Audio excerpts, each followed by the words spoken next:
1 साल बीत चुका था। ढोलकपुर वापस शांत था। गांव के लोग फिर से खुशी से जीने लगे थे।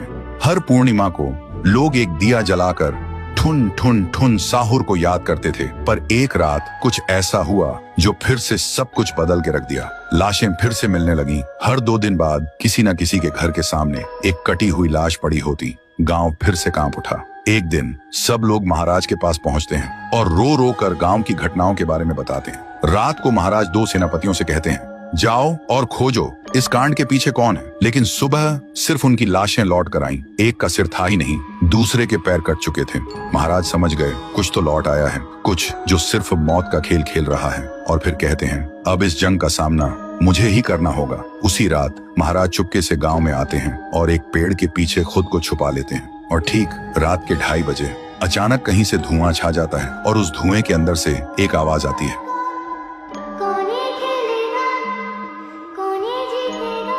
और फिर धुएं के बीच से निकलती है एक गुड़िया, गोल आंखें, एक बेजान सी मुस्कान, लेकिन चेहरा मौत का पैगाम।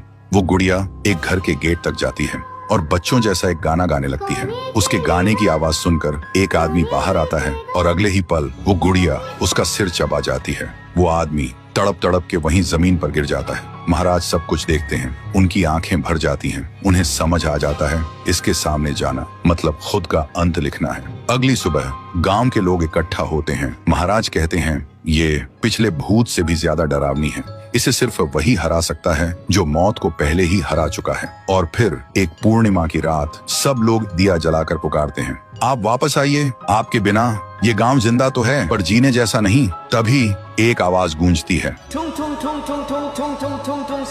और उसी देह की आग से एक जलता हुआ पेड़ बनने लगता है और उसी पेड़ में से ठुन ठुन ठुन साहुर निकलता है। तभी फिर से वही धुआं छा जाता है और उसके साथ ही एक आवाज। सब लोग घुटनों के बल गिर जाते हैं और कांपती आवाज में बोलते हैं, हमें बचाइए, वो आ गई है। ठुन ठुन ठुन साहुर एक जोरदार जंप करता है और सीधा उस धुएं में घुस जाता है और शुरू होती है एक आखिरी जंग। ठुन ठुन ठुन साहुर और गुड़िया की। जमीन कांपने लगती है, आसमान से बिजली गिरती है और जब धुआं हटता है तो दिखाई देता है गुड़िया बिखर चुकी थी। हाथ अलग, सिर अलग, पैर अलग। और तब से गांव में फिर से एक नई सुबह हुई। महाराज मुस्कुराए, गांव वाले जीने लगे और उस दिन के बाद ठुन ठुन ठुन साहुर सिर्फ एक भूत नहीं रहा, गांव का रक्षक बन गया। लेकिन उसी रात कुछ ऐसा हुआ जो किसी को भी पता नहीं चला। गुड़िया का सिर, हाथ, पैर अपने आप जुड़ने लगे थे और फिर वो वहां से चली गई। तो दोस्तों, अगर आप देखना चाहते हैं पीहू वर्सेस गुड़िया तो इस वीडियो को 1 लाख लाइक्स तक पहुंचा दो।